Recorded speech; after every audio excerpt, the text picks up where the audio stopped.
Radio U Central 107.1 FM y radio.ucentral.cl presenta Prosa y Pixel, un programa destinado a recorrer el mundo de la cultura, desde las artes y la literatura hasta el cine, los videojuegos y el mundo digital. Conduce Pedro Fodich. Here we go.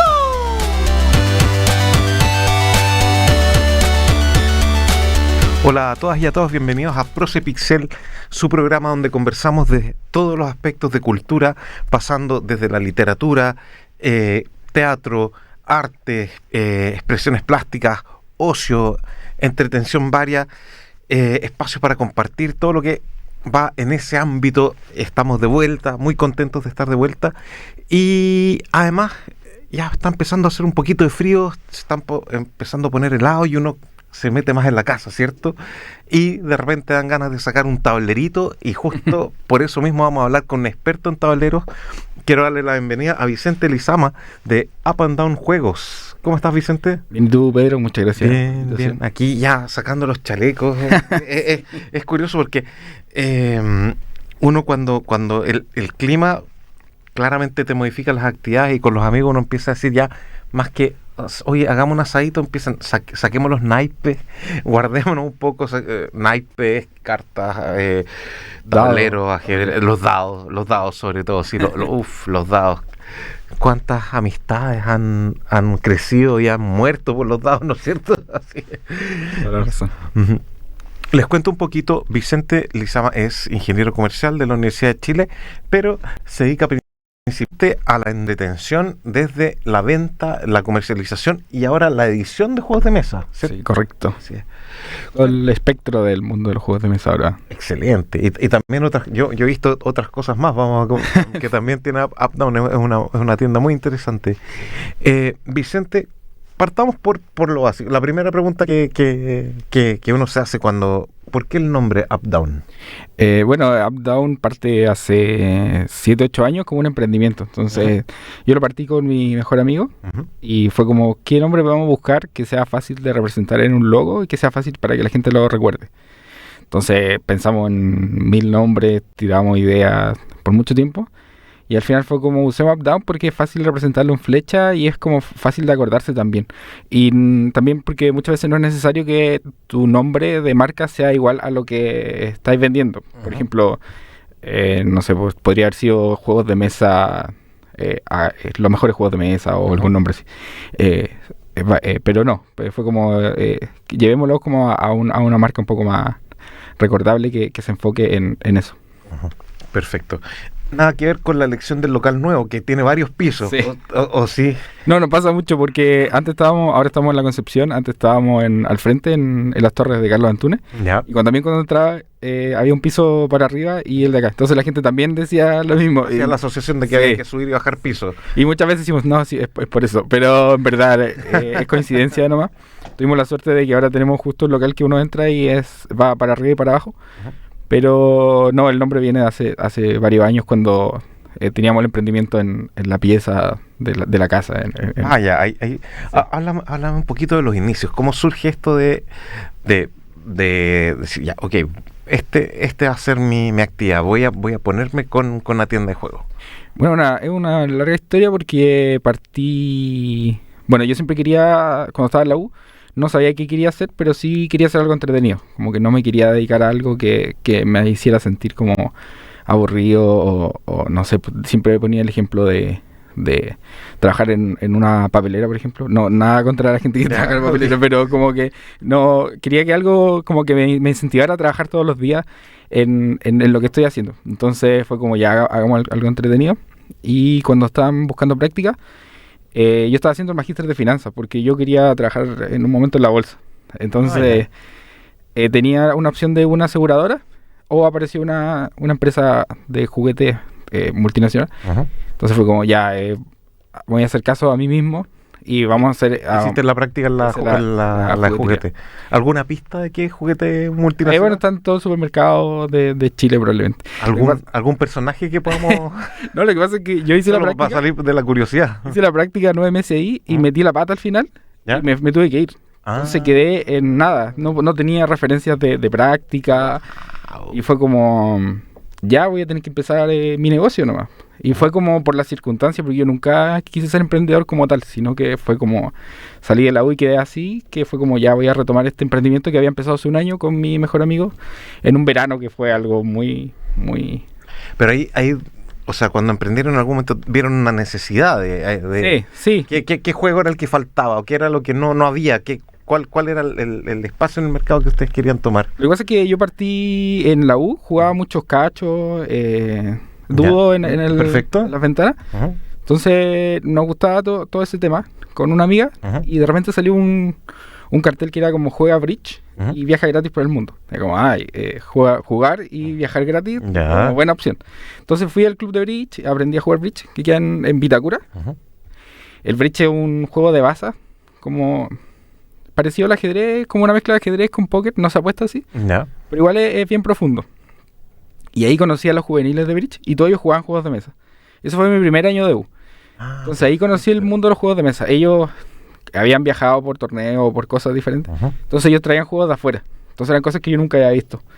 Y fue como, acá hay un mundo, hay juegos que son entretenidos, que alguien debería estar promocionándolos más o llevándolos a más casas. Entonces eso fue en el 2013 más o menos. Uh-huh. Y nada, pues ahí me enamoré de los juegos de mesa.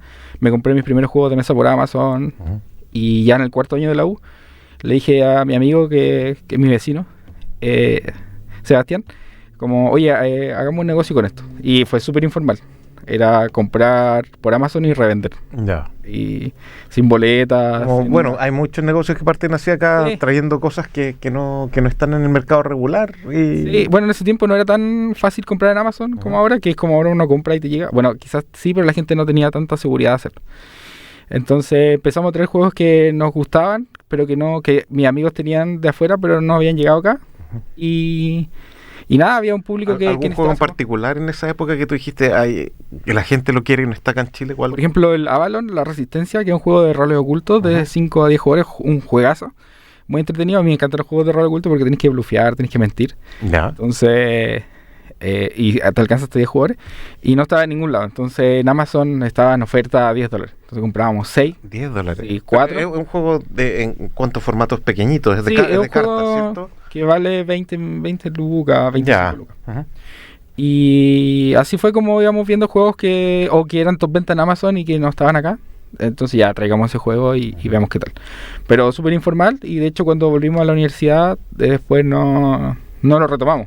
Quedó ahí el negocio porque empezamos con el inicio de actividades, pero como teníamos cosas que hacer, quedó ahí up-down. Ya, quedó ahí. Sí. Ya, perfecto. Y después lo retomaste, sí, lo profesionalizaste. Correcto, como quedé ahí después de que pasó eso de la práctica, fue como, ya, vamos a probar con esto, le voy a poner todas mis ganas, si no funciona y busco... pegan la papelería en donde sea, pero si funciona, o sea, voy a intentarlo. Uh-huh. Y mi amigo había vendido la mitad de su parte en ese entonces, durante el año, porque igual no había quedado stock. Entonces empecé yo solo. Y nada, fue duro, porque no tenía muchos recursos. Pedí prestado a alguien de mi práctica. Uh-huh. Y partí con eso, en mi pieza... publicando en Mercado Libre, en Yabo, en Marketplace. Perfecto. Entonces, o sea, primero partiste como una tienda virtual. Como virtual, sí. Y como no tenía recursos para hacer la página y tenía tiempo libre, fue como ya voy a aprender a hacer una página desde cero. Y ahí hice la página en WooCommerce, que es como una forma de hacerlo. Y nada, así partí. Y fue complicado al principio porque hay días que no hay mucho movimiento, uh-huh. Hay días que también, como es virtual, no tengo empresa de despacho, hay que ir a juntarse al metro, entregar un producto, después otro metro, la gente se demora. Uh-huh. Pero bueno, todas eran lecciones de aprendizaje y todo se reinvertía, nada, ningún peso se sacó de Updown. Hasta que logramos tener la tienda en Baquedano, al lado. Lo que pasa es que vi donde habían tiendas y no había ninguna en el metro Baquedano. El metro Baquedano. Sí. Uh-huh. Y esto hace... 2018. 19. Pero empecé a arrendar el 1 de octubre en Baquedano. El 2018. 2018. Ya. Y el 18 fue el estallido social. El 19, claro. Claro, Fue no, fue el 18. Bueno, el año del estallido social es donde... Empezaste a arrendar. Sí, donde empecé a arrendar. O sea, Llevaba 3 semanas ahí, todavía no había abierto y ya habían cerrado el metro Baquedano por 4 veces, así que fue como... Ya, hay que darle, ¿no? Pues ya estoy acá y ya firmé por un año. Así que... Nada, fue duro. Lo hice funcionar como se pudo, estando solo. ¿En pandemia cambió el consumo de juegos de mesa? Y gracias a Dios que sí. Sí. O sea, yo sé que no lo tengo que ver como algo positivo porque la pandemia igual fue un tema. Fue duro para mucha gente. Pero para el mundo de los juegos de mesa explotó. O sea, yo creo que adelantó unos 5 años el crecimiento del mundo de los juegos de mesa y como que ya los posicionó súper bien en el mercado. Entonces, yo estaba ahí con el local y de repente anuncian que hay pandemia y que... tengo que estar en mi casa. Como ya cancelé el contrato y me llevé todo para mi casa, porque era la casa de mis viejos en ese tiempo. Y empecé a usar eso como centro de operaciones. Lo bueno es que como ya tenía la página web y estaba en Mercado Libre y explotó y teníamos todo armado para empezar a... En esa época de pandemia, ¿cuáles eran los juegos que más se vendían? Bueno, un poco irónico, pero el que más se vendía era el Pandemic. Pandemic. Sí. Mira, curioso porque yo también conocí el Pandemic en pandemia, sí. O sea, y jugamos Pandemic con unos amigos, jugamos la versión de PC de Pandemic, porque no se podía jugar de otra forma, pero jugábamos Pandemic en pandemia, sí. No, sí, muy random. Y bueno, a la gente le gustó mucho ese juego. Era un juego cooperativo, todos trabajamos contra las pandemias que van saliendo en el mundo y un juego que ya tenía más años antes de la pandemia, no es que apareció justo en ese momento. Se vendía mucho. Bueno, Catán, es un bestseller desde ese tiempo hasta ahora. Dixit, Azul, que había ganado el premio a Juego del Año hace poco. Y de los juegos chiquititos, bueno, en verdad, prácticamente todo lo que traíamos se vendía. O sea, me arrepiento de no haber pedido un préstamo y haber comprado mucho más porque sabía que se iba a vender todo. Pero sí, sirvió mucho. Todo el patio de la casa de mis viejos después se volvió una bodega y sacábamos muchos paquetes al día. O sea, lo que yo había facturado en Navidad del año anterior, lo facturamos el doble en un mes. Entonces era como algo que empezó a crecer mucho. Ah, mira. Sí, así que... Bueno, ahí como que estalló esto y nos sirvió bastante y traté de sacarle el mayor provecho posible mientras estuviéramos encerrados. Y la gente estaba en su casa sin mucho que hacer y los juegos de mesa eran una de las mejores opciones. Mucha gente conoció los juegos de mesa con la pandemia, así que... Yo me declaro culpable. Por ejemplo, yo no conocía el género de los cooperativos. Ya. Y Pandemic es un cooperativo. Sí. Cuéntanos un poquito sobre ese género. ¿Qué es el cooperativo? ¿Cómo? Es que muchas veces uno tiene la idea por ejemplo, del Monopoly, que es como jugar para uno mismo, o no sé, cualquier otro juego que es como gano yo, ¿no? La gracia del género cooperativo es que tenemos que colaborar y o ganamos todos o no gana ninguno. Entonces muchas veces es pelear contra el tablero. A veces puede sonar un poco lejano porque uno no se imagina mucho la mecánica de jugar contra el tablero, pero por ejemplo en el Pandemic es un mapa mundi. Un mapa del mundo con diferentes puntos en ciudades y uno va sacando lugares, ciudades, y ahí es donde van apareciendo pandemias. Entonces uno tiene que ir, cada persona tiene un personaje distinto con un poder distinto y a veces también sirve para pelear más que cooperar. Sí. Yo tengo un socio de Pandemic que discutíamos las decisiones. Él decía rojo y yo decía azul y peleábamos. Claro, porque Pandemic básicamente tú cooperas en contra del tablero, pero contrapones las visiones de cómo cada uno se organiza, las prioridades. De hecho, un concepto famoso en los juegos de mesa, bueno, en el mundo de los juegos de mesa, es el efecto líder, que es cuando alguien ha jugado muchas veces un juego que es cooperativo, él como que muchas veces termina tomando las decisiones porque él sabe más. Y ahí es un problema, porque al final, ¿para qué estamos jugando cooperativo si alguien va a ser el líder? Claro. Entonces, en los juegos cooperativos también es ideal jugar con gente que haya jugado la misma cantidad de veces las partidas que tú, y si son expertos, la ideal que todos sean expertos para que sea más ameno. Pero bueno, son muy entretenidos los juegos cooperativos. Y yo creo que uno pelea más que con un juego normal, porque en el juego normal tú estás te las ves por ti mismo nomás. En el cooperativo es como, si alguien hace algo mal, nos afecta a todo. Así que esos son los juegos cooperativos. El Pandemic, Magic Maze, también es un muy buen juego. De juegos chiquititos, Hanabi, Es entretenido, son cartas de 2 jugadores en adelante. Y ese es uno de los tantos géneros que se abrió con esto del crecimiento de los juegos de mesa. O sea, yo te iba a preguntar por el boom de los juegos de mesa.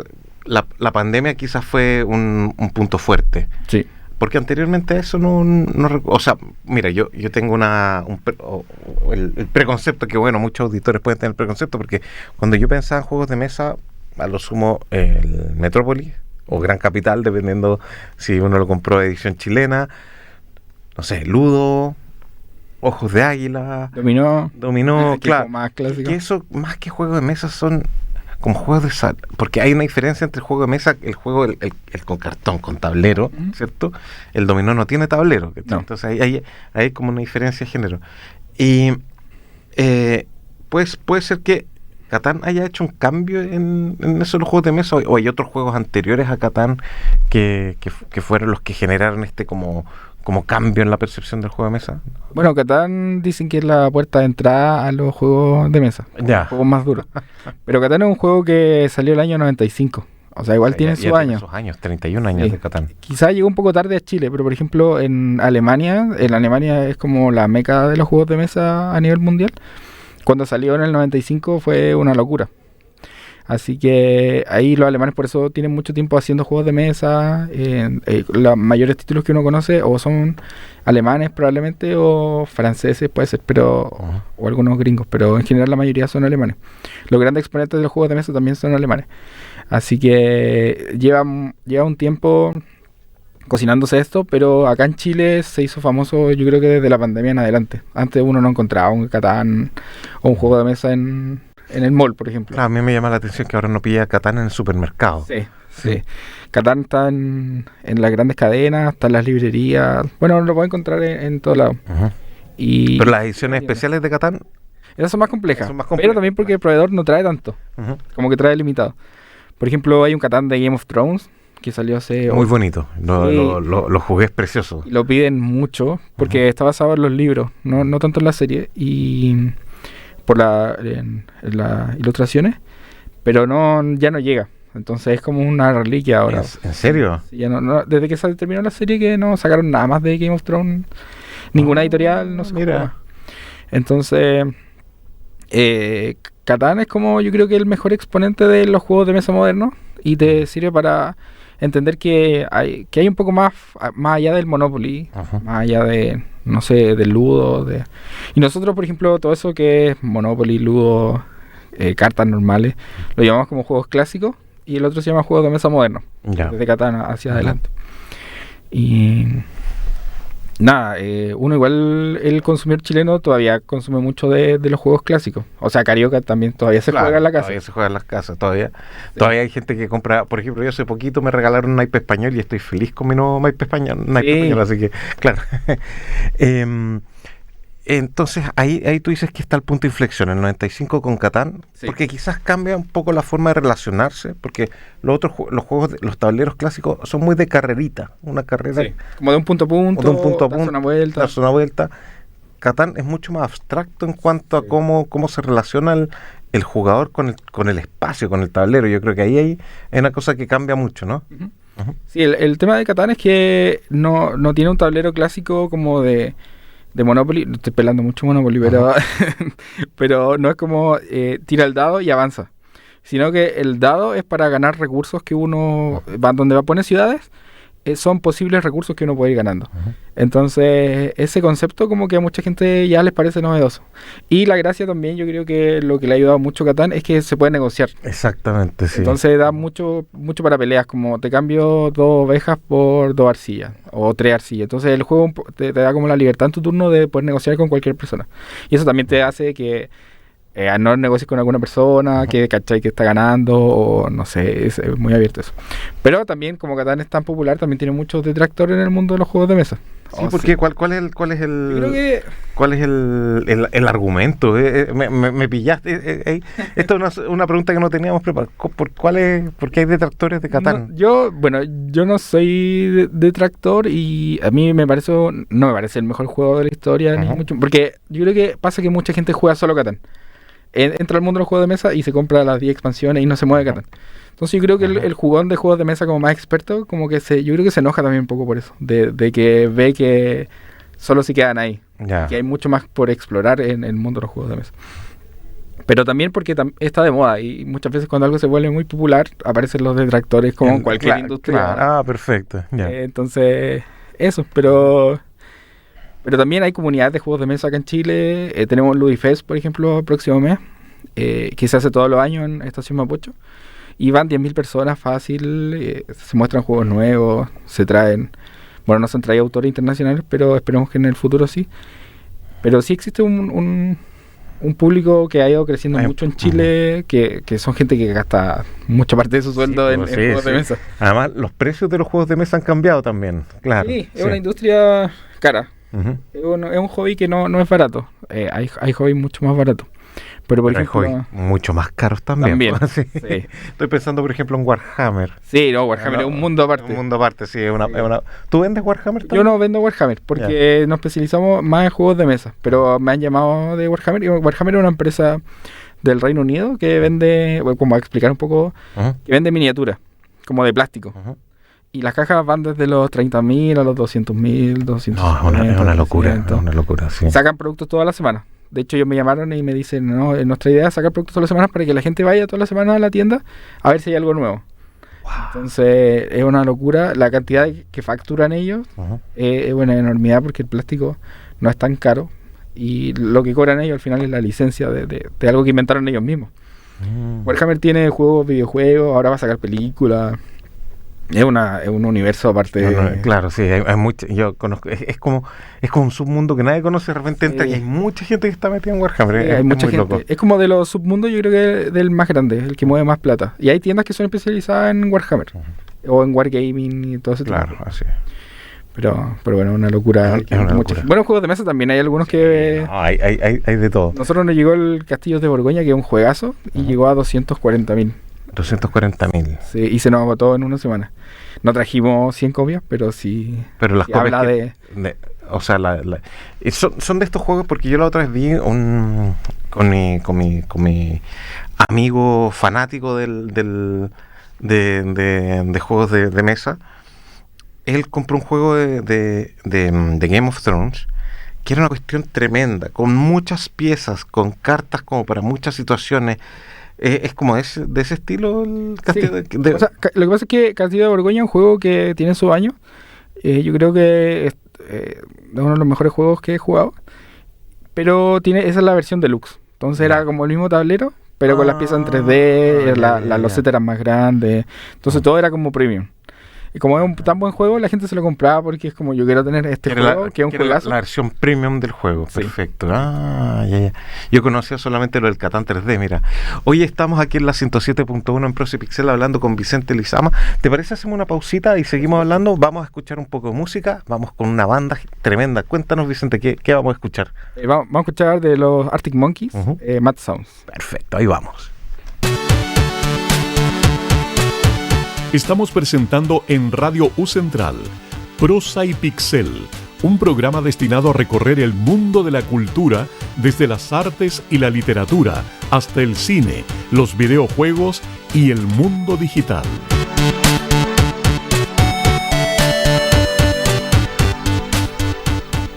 Estamos de vuelta en Proce Pixel, en la 107.1, y estamos en una conversación muy entretenida con Vicente Lizama de Up Down Juegos. Hemos conversado un poquito de los orígenes de su tienda y ahora estamos hablando un poco sobre el acto mismo de jugar los distintos juegos. Y bueno, en la pausa estábamos hablando un poco sobre el tema social del juego, el tema de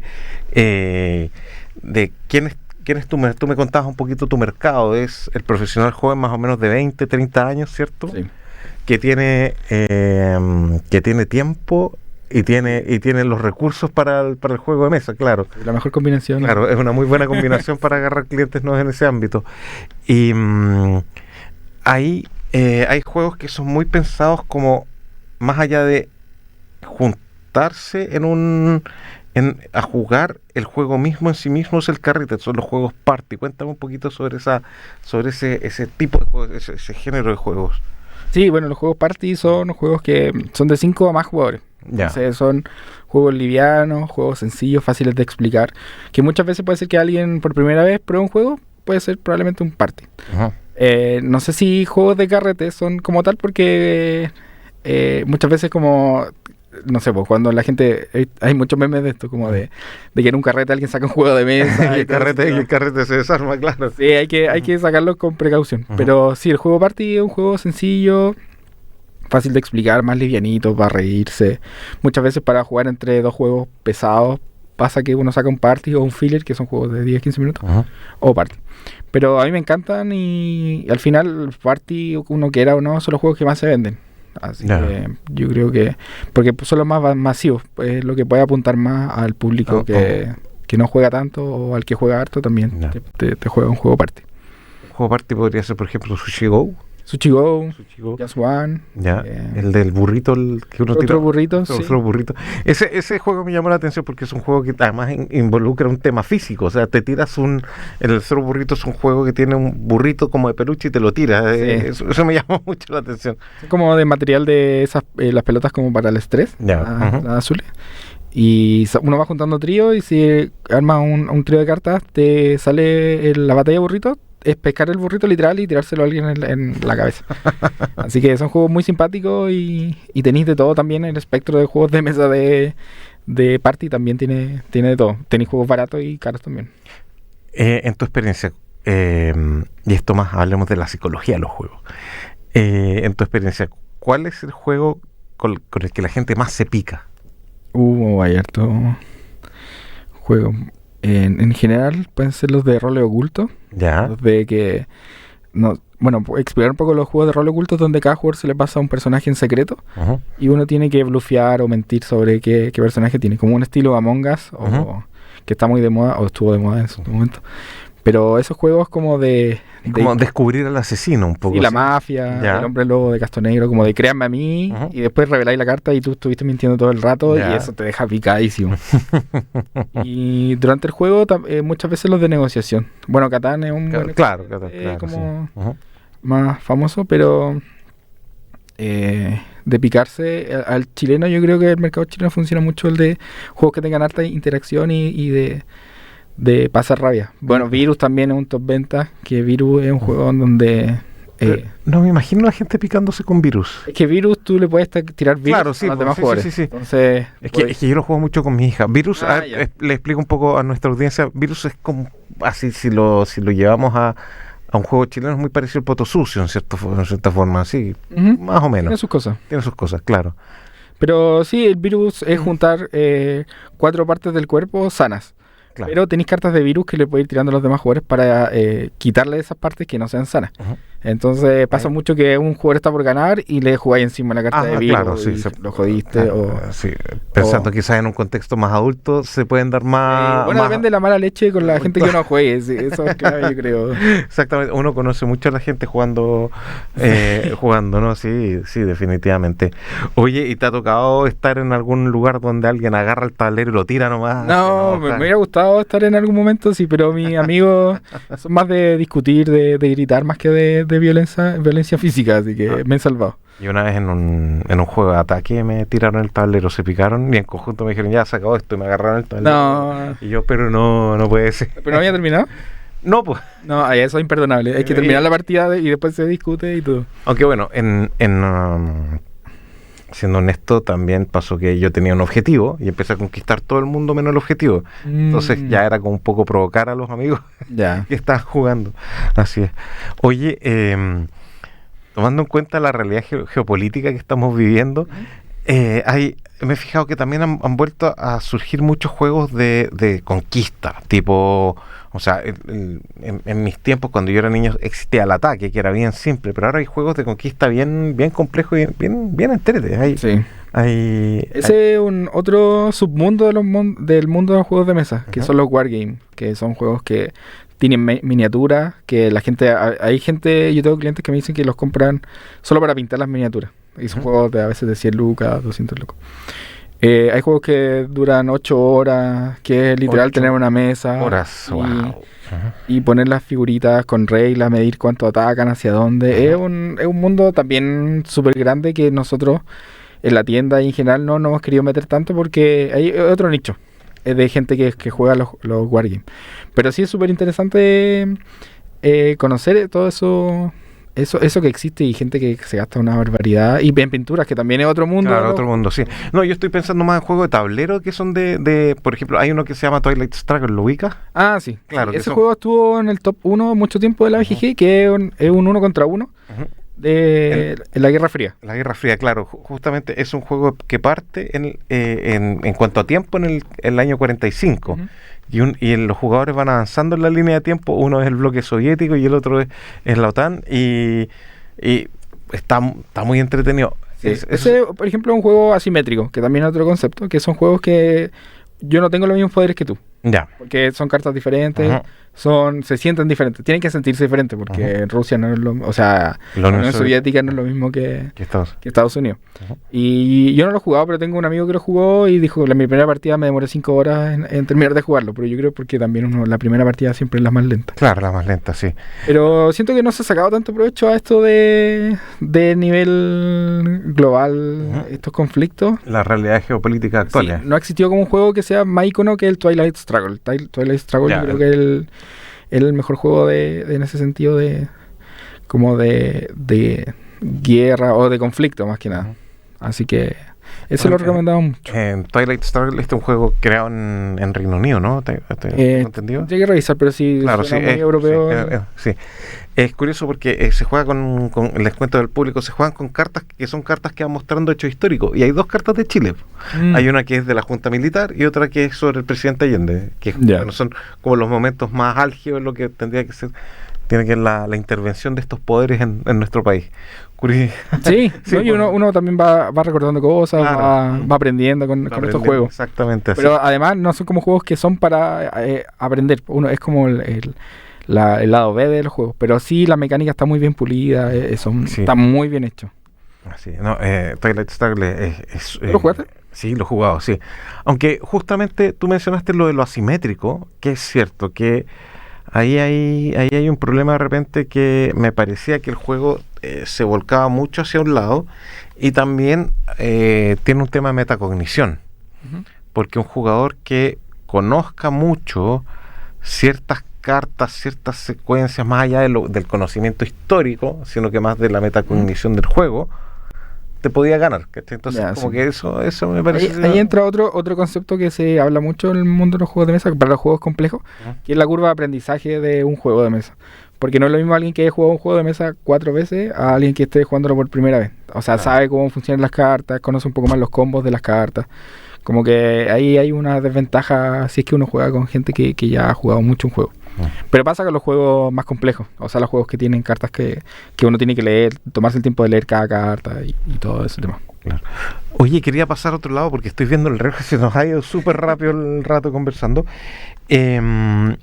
Aparte de lo que es la venta, ustedes se están lanzando como editorial de juegos. Sí. ¿Ya? Y esto habla mucho sobre lo que ha sido el surgimiento del juego, de una industria del juego de mesa en Chile. Cuéntanos un poquito sobre eso. ¿Sobre la industria o sobre...? Claro, o sea, porque yo me acuerdo, Ujú. yo siempre voy a ocupar el ejemplo ombliguista. Cuando yo era chico, básicamente los juegos de mesa que se producían en Chile eran réplicas de otros juegos de mesa que ya conocidos. Por ejemplo, el ejemplo que doy siempre, Gran Capital, que era una copia del Monopoly. El ataque, una copia del Risk. El ataque, una copia del Risk, claro, y así. Sí. Pero ahora hay juegos de ideación local y de una génesis como industria local. Sí, bueno, en Chile tenemos una editorial súper reconocida a nivel mundial, que es Fractal Ajá. Juegos. Ellos partieron desde hace 7 años, parecido a cuando partimos nosotros, pero ellos partieron como editorial. Y los conocí y tuve la suerte porque justo cuando estaban empezando era ayudante yo de un ramo de marketing. Ujú. Y ellos fueron como una asesoría de marketing. Y yo les dije, oye, tengo un emprendimiento que hice en el verano de juegos de mesa. Ujú. Y ahí los conocí. Bueno, y ellos van a ferias internacionales y lo que hacen ellos es, por ejemplo, tienen un concurso de juegos de mesa Ujú. que lo hacen una vez al año, el Llévalo a la Mesa, en donde la gente puede postular su juego y ellos ven Sí, Eran- ¿qué tan vendible el juego no? y se quedan con uno o dos, no sé, es verdad exactamente cómo es la mecánica, pero pero ha servido para sacar títulos que son chilenos Ajá. y que han llegado a otras partes del mundo. Entonces ellos tienen el know-how de saber hacer un juego, de saber hacer las reglas, las mecánicas, los cortes, Cortes. todo el tema. Entonces, Ellos tienen la licencia con 31 minutos. sí. Ah, Sí, es un uf. golazo de ellos Sí. en su momento Sí. y ahora tiene una línea bien grande de juego de 31 minutos. Su máximo exponente es la Feria de las Pulgas de Titirilquén. Ujú. Claro, Tiene tienen hay varios, estoy viendo aquí, hay varios títulos de 30 y también tienen la licencia de Mafalda. Sí, Mafalda la sacaron para Navidad del año pasado y Mm. la vendieron a varios países de Latinoamérica.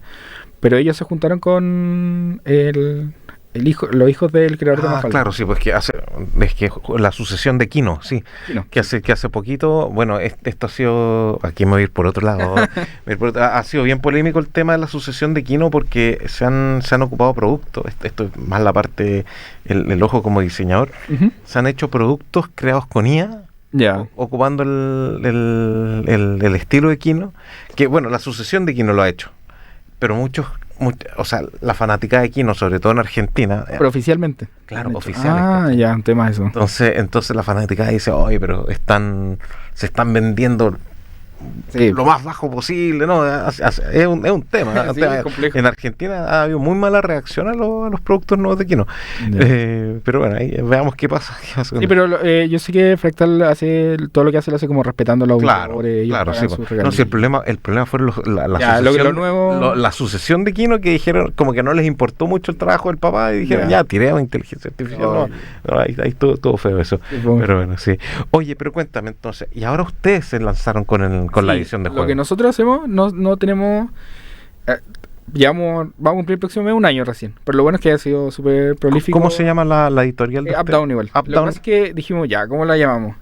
Pero nosotros en redes sociales igual tenemos 200.000 seguidores entre TikTok y Instagram. Entonces Ujú. fue como, llamémosla igual nomás. Si no, aprovechemos Claro, que aprovechen tenemos el nombre, la marca. sí, la marca.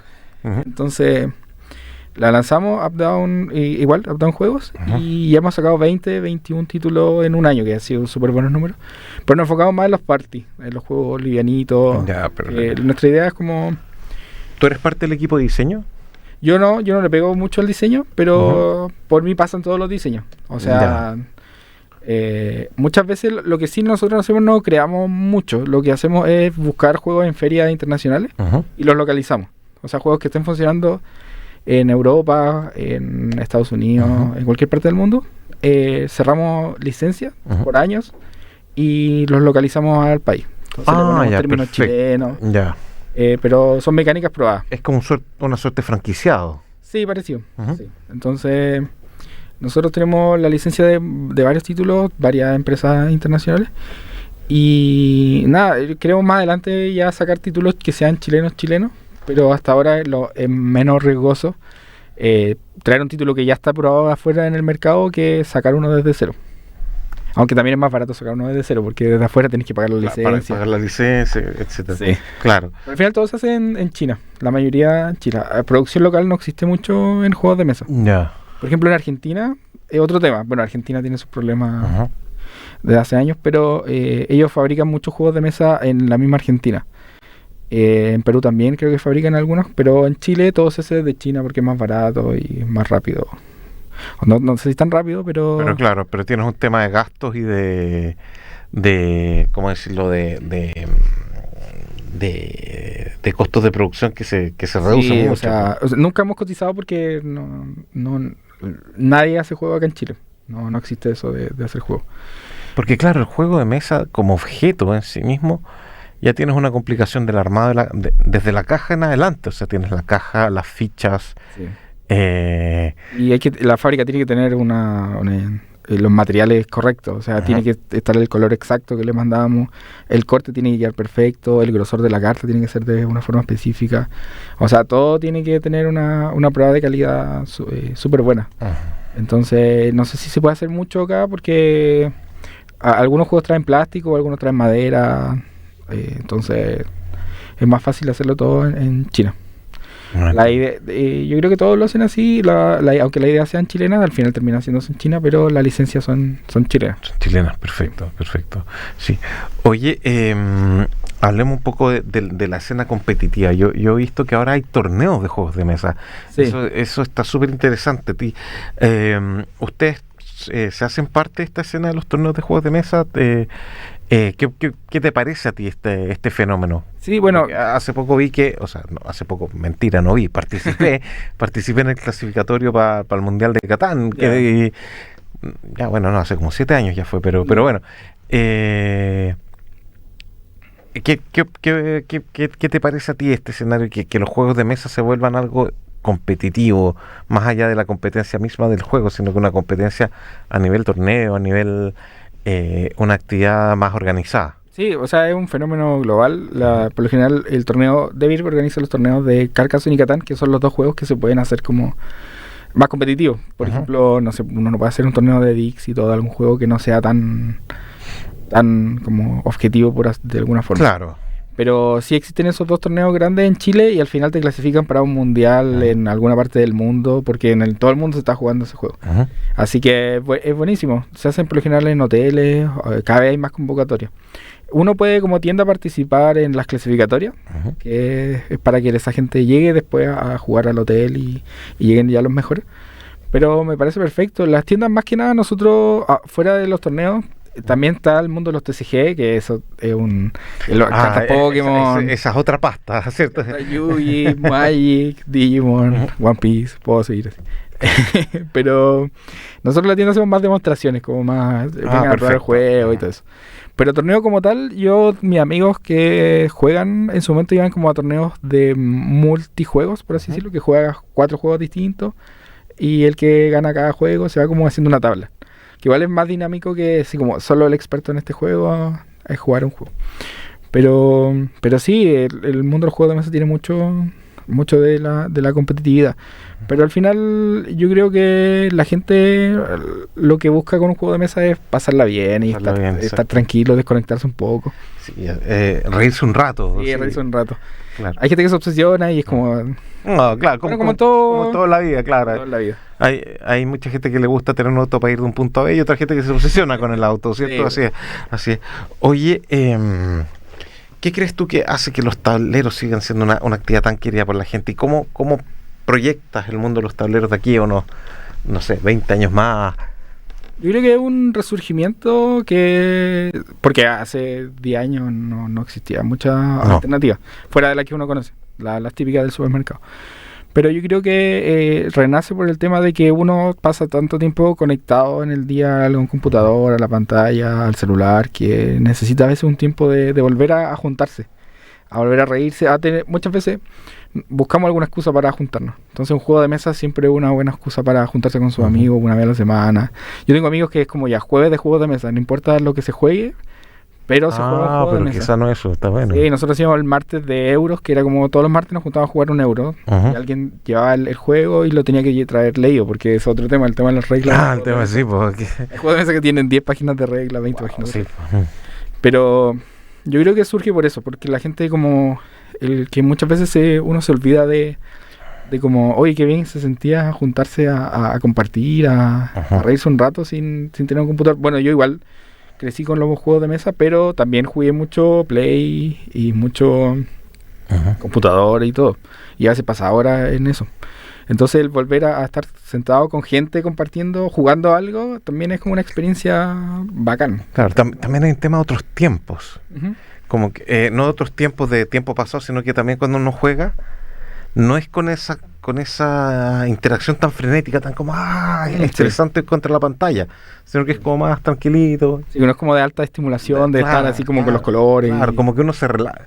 Sí, ahí está, hay un tema que uno se relaja jugando juegos de mesa, claro. Porque naturalmente no es para todos, porque hay gente que no soporta estar sentada más de 5 minutos, y está bien, lo entiendo, no voy a obligar a nadie a jugar juegos de mesa.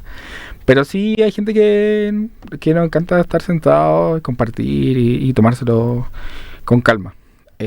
Yo también juego con mis papás, por ejemplo. Mira. Mis tíos les parecieron unos juegos de mesa en su momento y se volvieron fanáticos. Entonces, como que también es algo que no es como de...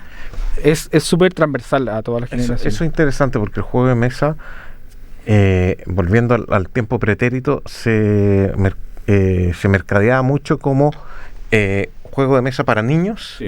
Y después estaban los juegos para adultos, pensando en los naipes, dominó, y quizás el que era más transversal era el ajedrez, porque no tenía el condimento de la apuesta, ¿ya? Pero ahora los juegos de mesa tienen, lo que veo, los juegos de mesa modernos tienen ese factor que son transgeneracionales, y eso me parece que está muy bonito, está muy bueno, o sea... Sí. O sea, ahora la cantidad de juegos que salen, la mayoría son pensando en adultos o 10 años en adelante. Como que antes el mundo se enfocaba mucho, o las grandes editoriales, en juegos para niños porque el niño no más jugaba. Pero ahora también tenía el tema del kid adults, de que el adulto está gastando plata en figuras, está gastando plata en vinilo, en aficiones, como muy millennial eso de estar gastando. Entonces, la mayoría de los juegos que salen ahora es pensado en que lo pueda jugar un adulto tranquilamente. Y eso es lo bonito, que estamos en un buen tiempo para ser fanáticos de juegos de mesa. Un buen tiempo para ser fanáticos de mesa. Un buen tiempo también para traspasar esto, porque de repente queda como ciertos juegos que son para una generación y otros para otra generación. O sea, uno puede jugar truco, puede jugar Catán y también puede jugar, no sé, pues Pandilla en el Tejado. Estoy pensando así, claro, al mismo tiempo. Pero pasa mucho que yo sé que la generación con la que trabajamos, a la que apuntamos ahora, que es de 20 a 30 años, en su mayoría millennial, o 20 a 40 en verdad, ellos juegan muchos juegos de mesa. No sé cómo será la siguiente generación. Espero que jueguen, por el bien por el bien de como negocio, sí. Pero no sé, yo creo que también son niños que están creciendo con muchos juegos de mesa nuevos, como no están creciendo con los mismos juegos que uno jugaba. Entonces, yo creo que van a salir muchos jugones también en las nuevas generaciones. Claro, con otras narrativas de repente, con otra estética. Cosas más complejas o no sé. Muchas veces el mundo del juego de mesa se vuelve también en coleccionismo del juego de mesa. También, de tener 100 juegos de mesa, 200 juegos de mesa. Sí. O sea, hay gente que he visto fotos de ludotecas que cuando partimos la tienda, a veces gente decía como, yo tengo más juegos en mi casa que lo que tienen acá, pero igual teníamos harto. Pero porque hay gente que en verdad viaja a comprar juegos de mesa. Y también otro tema, el de comprar por comprar y no jugarlo. Y no jugarlo, claro, es una pena. A mí me parece muy brutal eso de que los juegos estén acumulando polvo. Y a veces también a uno le pasa, porque que de repente has jugado un juego que tú digas, oye, este juego es malo, este no es un juego más. Sí, he jugado, me ha pasado muy pocas veces, una o dos veces. Yo jugaba, no sé cuántos juegos juego, yo creo que juego más de 200. Igual ya no juego tanto, por el tema de Updown, en verdad. Y que se me ocurrió hacer el tema de la editorial en casi todo. Para ti jugar ya es trabajo ahora. Sí, o sea, veo más videos. Cuando busco algún juego de afuera, me pongo a ver videos de cómo se juega, y igual uno ya conoce como que ya esto podría funcionar. Pero sí, en su momento jugué algunos juegos que eran malos. Pero para que un juego llegue a Chile, tiene que pasar algunos filtros. O sea, tiene que haber interés. Ya, perfecto. Entonces es difícil que lleguen juegos malos de afuera. Ya. Naturalmente pueden haber juegos malos de acá. De acá, claro, sí, puede pasar. No voy a hablar mal de ninguna de ellas. Está bien. O sea, no he conocido ningún juego. El juego malo que jugué sí no era chileno, así que no. Ya, perfecto. Perfecto, súper. Oye, ha sido una conversación muy entretenida y como que me quedaron tiritando las manos así para tirarnos daditos después, ¿no es cierto? ¿A ti no, Pancho? ¿Sí? Así es. Entonces, y además pensando que más frío se va a poner el clima, más feo se va a poner, más ganas de estar encerrados. Así que pensar en qué juego, cuál es tu género de juego, qué es lo que te gusta jugar. Y para eso tuvimos hoy día, y te agradecemos mucho, Vicente. ¿Te parece si nos vamos escuchando una canción de alguien que nos dejó hace justamente este día, pero hace ya casi 40 años? Vamos a escuchar de los Jaivas la canción Mira Niñita, recordando a Gabriel Parra. Vicente, muchas gracias. Esto ha sido Prosa y Pixel. Hemos presentado en Radio U Central Prosa y Pixel, un programa destinado a recorrer el mundo de la cultura, desde las artes y la literatura hasta el cine, los videojuegos y el mundo digital, con la conducción de Pedro Fodi.